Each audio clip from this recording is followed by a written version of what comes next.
The oldest bags in my collection that have survived every ruthless declutter I've ever done. Hey guys, welcome back. Today's video is all about the bags in my collection that I've had the longest since before starting this YouTube channel back in 2018. So most of these bags are over 10 years old. You know, we'll often talk about the new and shiny bags that we've just added and purchased, but it's time that we give some credit to those bags that have stayed with us through thick and thin, through our lifestyle changes and taste changes. So I thought this might be a fun video to share, and maybe I'll just turn this into a tag video. So if you do have a YouTube channel talking about luxury bags, I'd love to see your oldest bags as well. So yeah, let's turn this into a tag. Or like I always say, even if you don't have a YouTube channel, I'd love to know your oldest bags in your collection that have survived your decluttering and taste and lifestyle changes as well. Do share yours in the comments below. I'd love to see them. If you've been watching my videos for a long time, you guys might be able to guess which bags these are. So I've picked 4 of my oldest bags. If you can guess them, I'd love to know if you could, so leave them in the comments below. But for those of you who recently found me or who watch my videos occasionally and casually, this might be something fresh.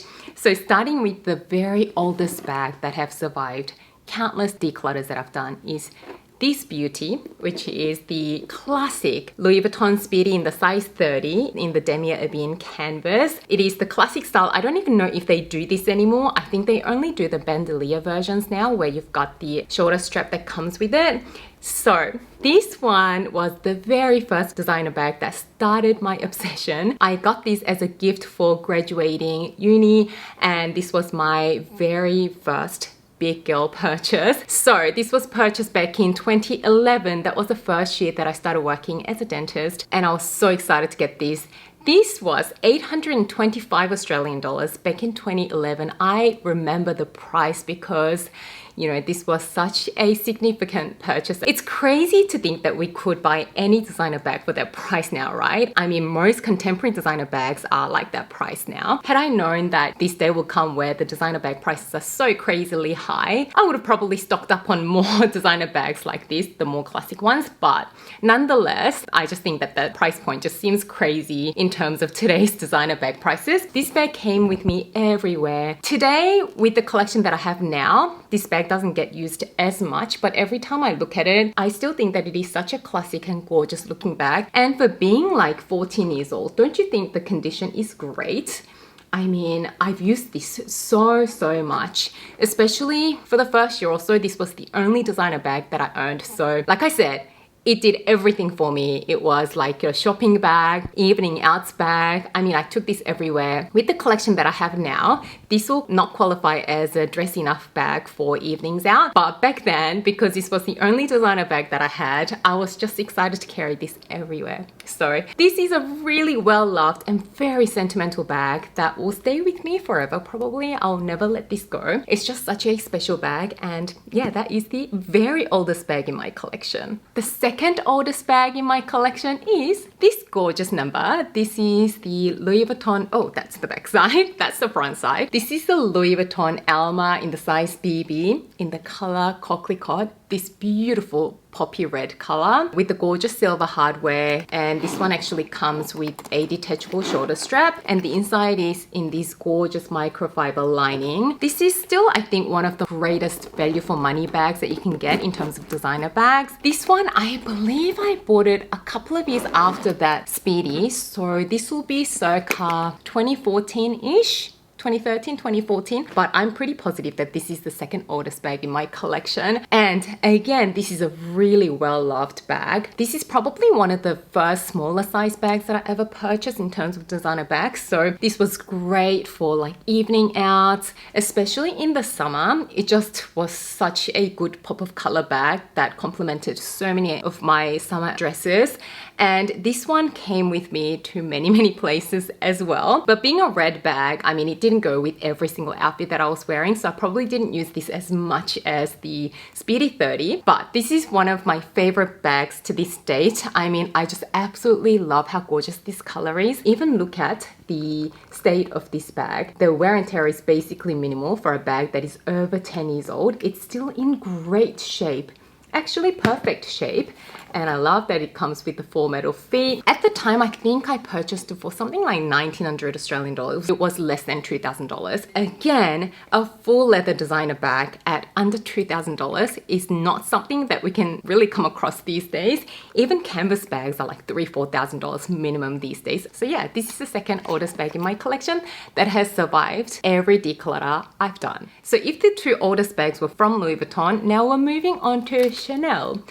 This is the third oldest bag in my collection. This is the gorgeous Chanel classic flap in the color beige clair, in the caviar leather, in the size medium. This one is from 2015, I believe. So this is like 10 years old as well. This was the second classic Chanel bag I ever bought. The first one that I bought didn't make it to this list because it got moved on, which was the jumbo classic flap in the black caviar leather with the gold hardware. I did talk about why that bag wasn't so amazing in a number of videos, so I don't want to bore you with the reasons why I sold that one. But this one stayed in my collection, stood the test of time. To be honest, obviously I was a lot younger when I purchased this one, and it never really got a lot of use from me for the first few years. I just thought it was a little bit too dressy, a little bit too proper, too mature looking for me, especially in this gorgeous feminine beige color. But in the last couple of years, I've really grown to love this bag, and I actually found many different ways to incorporate this color into my outfits.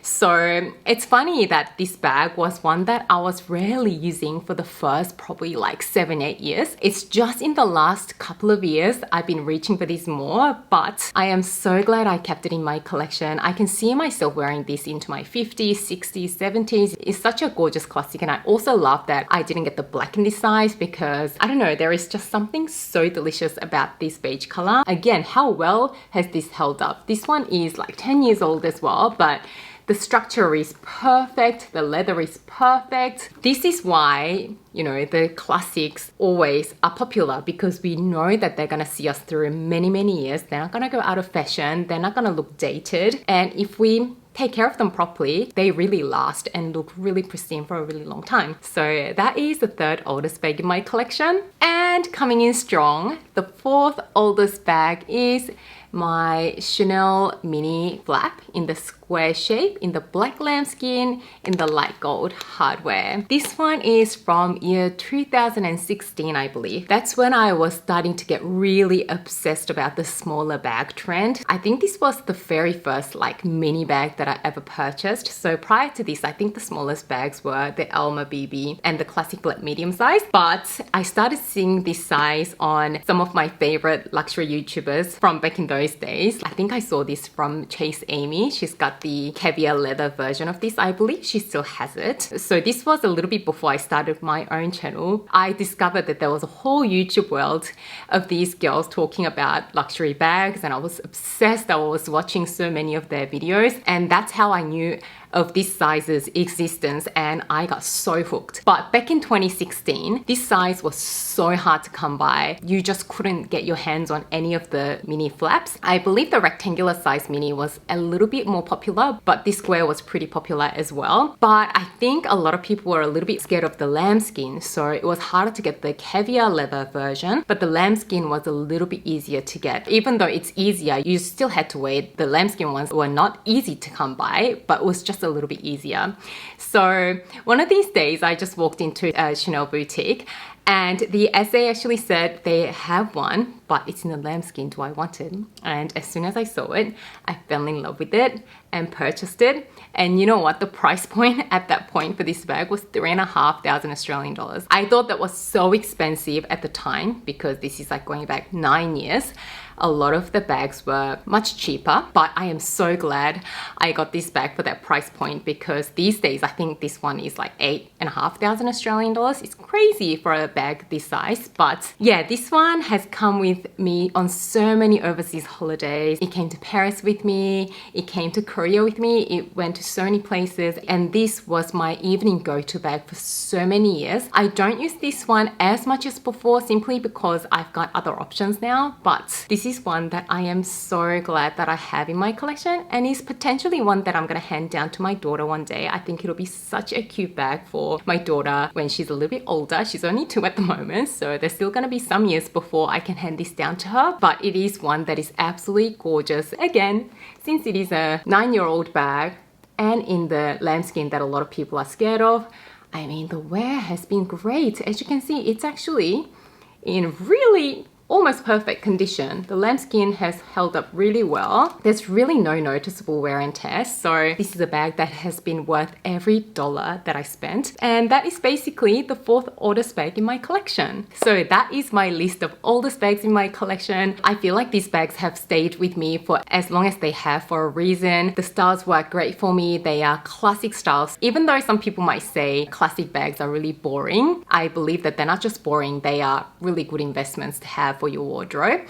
So like I said, I'd love to know what your oldest bags are. So I'm gonna take some of my friends on YouTube to do this video, but I invite any of you who has a YouTube channel to do this tag video. I hope you enjoyed this video. If you did, don't forget to give it a thumbs up and subscribe to my channel if you haven't done so already. As always, thank you so much for watching and spending some of your precious time with me today, and I can't wait to see you again soon in my next video. Bye guys.